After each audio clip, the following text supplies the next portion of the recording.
and welcome back to SP Learning Labs. Now today we are stepping into the part of dynamic programming where things stop looking obvious.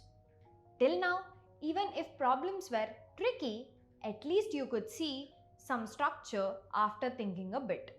But from here, problems will not announce themselves as dynamic programming problems.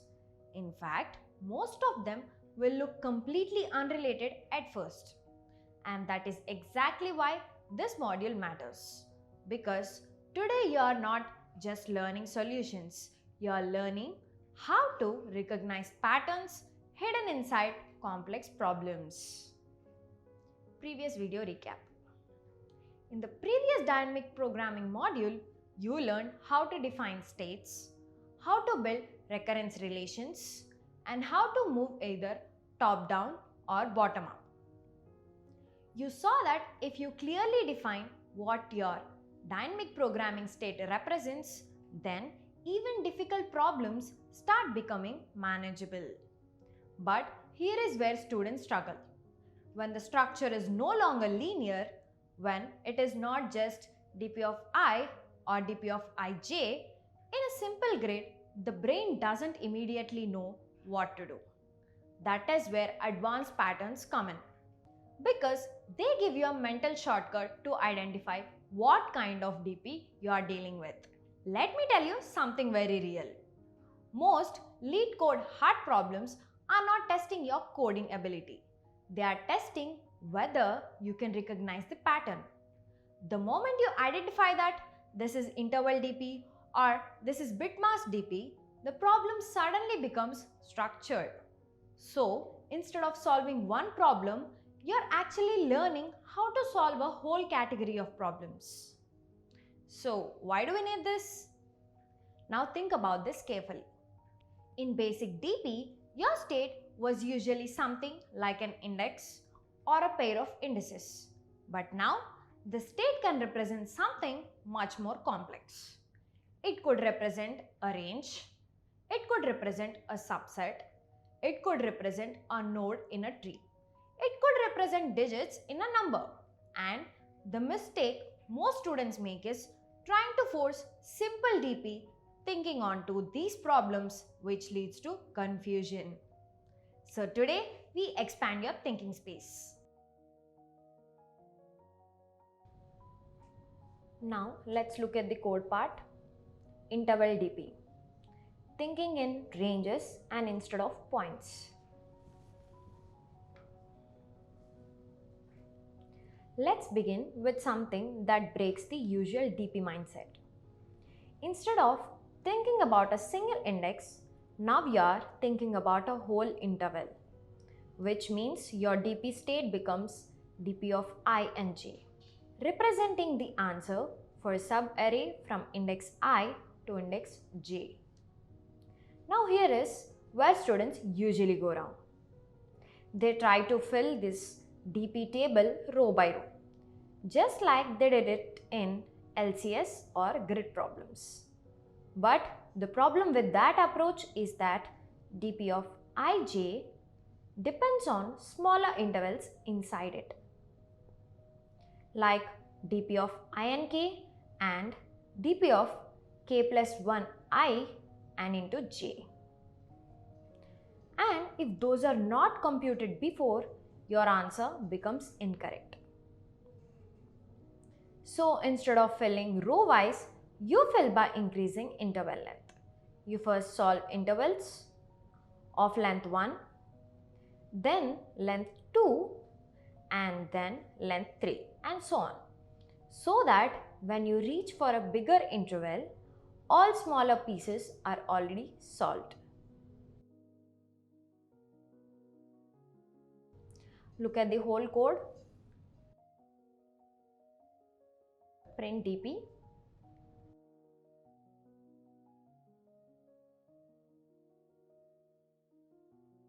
Let's print the output. There we go, we have our output. Now the key idea here is that it is not the code. The key idea is that you are trying every possible split point k and combining two smaller solved problems. Now let's see a classic problem where this idea becomes very clear. Matrix chain multiplication.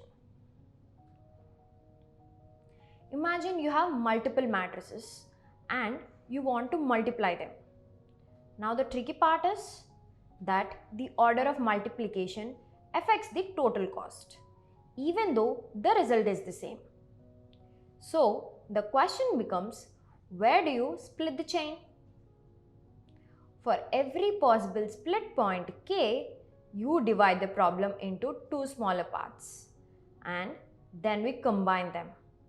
That is why this problem fits perfectly into interval DP. What's important here is not memorizing the formula, but understanding that you're making a decision about where to split the interval. Now let's move to a problem where thinking in a normal direction fails. Burst balloons.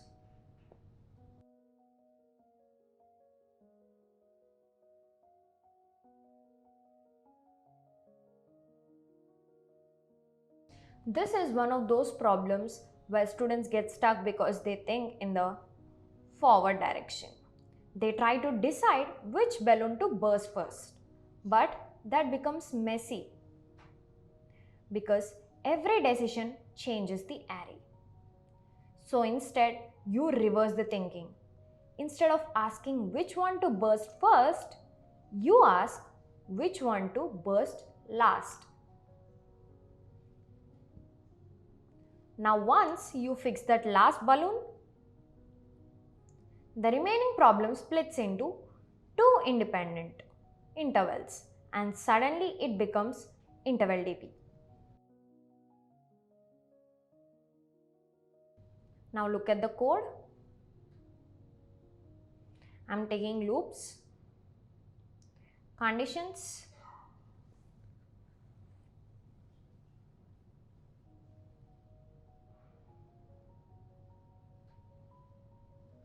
for every loop, completely check the inner loop conditions.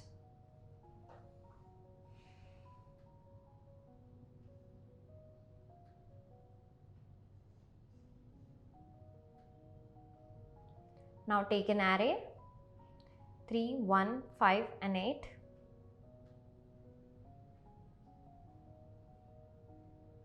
Let's print the output.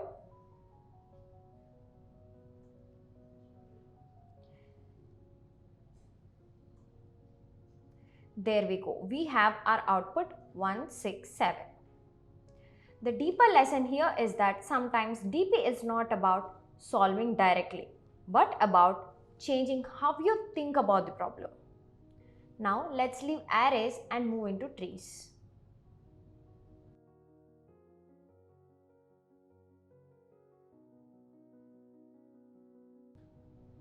DP on trees. Information flows upward. Trees don't have a linear order, so you cannot use simple indexing. So instead, you use DFS and let each node return information to its parent. Take the example of house robber 3. At each node, you have two choices. Either you take the node or you skip it. If you take it, you cannot take its children. And if you skip it, you are free to choose the children. Sounds confusing?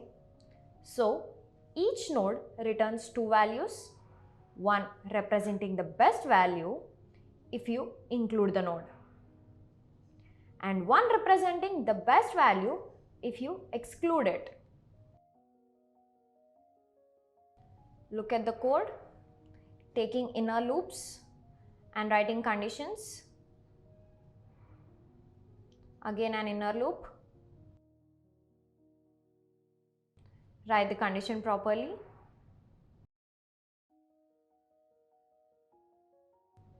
Now take the array 3158. Now see what's happening. The solution is built from bottom to top, from leaves to the root. So let's save it and run it.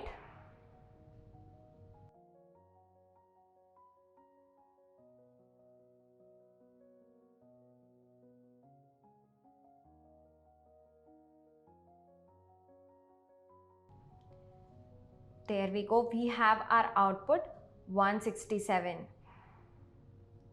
Now we move to something that feels very abstract. Bitmask DP, working with subsets.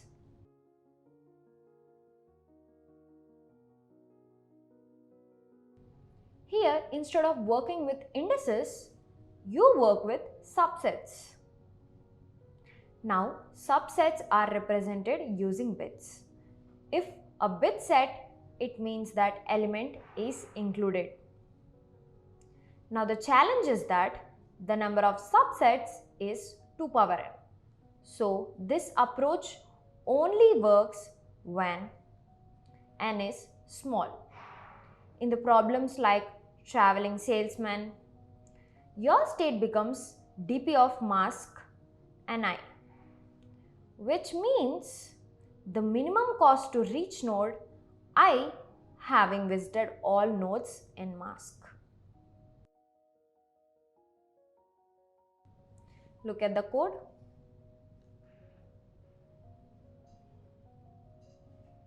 Take a function, write an if condition, then loop it.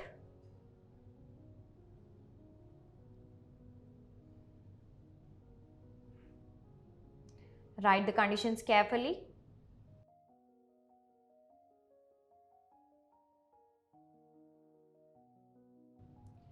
Taking the distance arrays.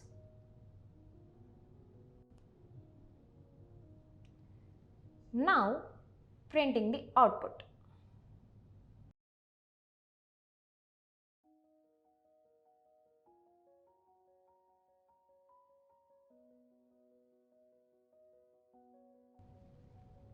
At first, this looks confusing, but if you think carefully, it is just dp over subsets.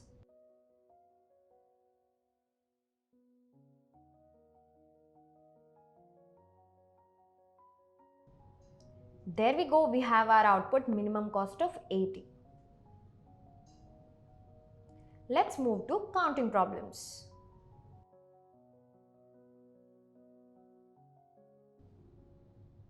Digit dp, thinking digit by digit.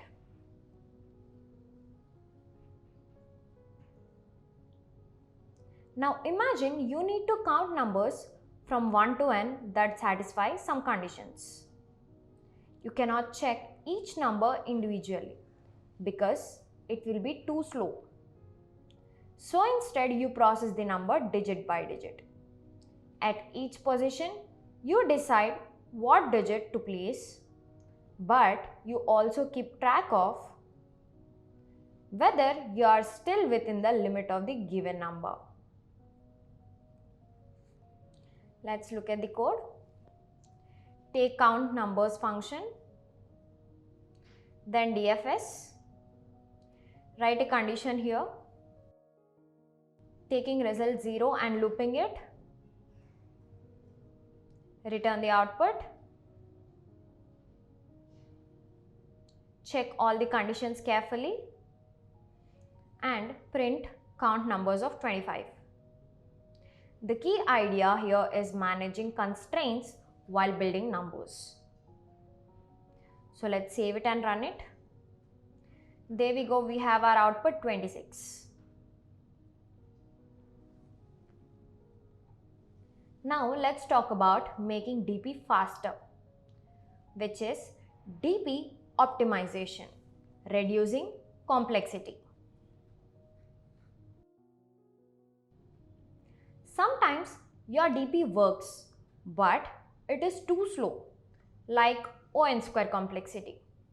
So now the idea is to reduce unnecessary computations.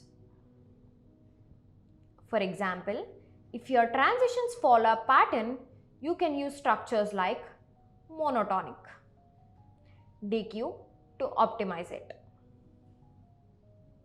Let's look at the code. From collections, import DQ,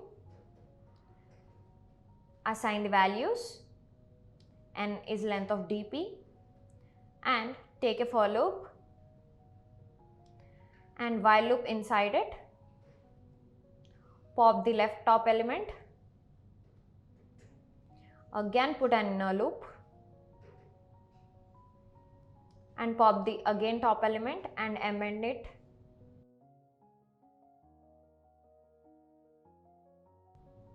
Let's print the output.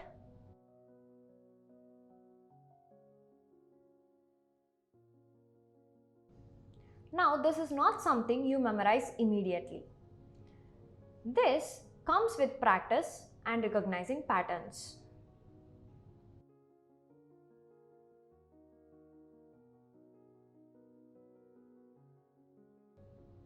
Let's save it and run it.